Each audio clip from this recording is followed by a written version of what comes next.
Сайн мэцхан уу бүгдэнд энэ өдрийн мэнд шинэ мэрчантын сургалт цоврал 6-гаар та бүгдтэйгээ уулзаж байна. Өнөөдрийн хувьд шинэ мэрчантын зайлшгүй мэдсэн байх ёстой зүйлс сэдвийн хүрээнд гараа засварлагатай холбоотой танилцуулгыг та бүгдэд хүргэх болно. За ингээд бүгдээрээ сургалт руу гарцгаая. За бараа засварлах. Танай дэлгүүрийн нийтлэгдсэн бараа бүтээгдэхүүний үлдэгдэл дууссан. За мөн үн өөрчлөх шаардлагатай хямдрлын тохиргоо оруулах. За буруу оруулсан зүйлсийг засварлахдаа дараах заавруудын дагуу засварладаг байна. За бүгдээрээ заавартайгаа танилцгаая. За эхний ээлжинд бараа идэхгүй болгох.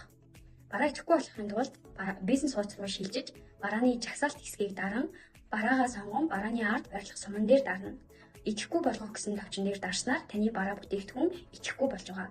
За мөн яг энэ дарааллын дагуу та тухайн бараагаа буцаагаад идэвхтэй болгох боломжтой. За тэгвэл хямдрлын тохиргоо оруулах.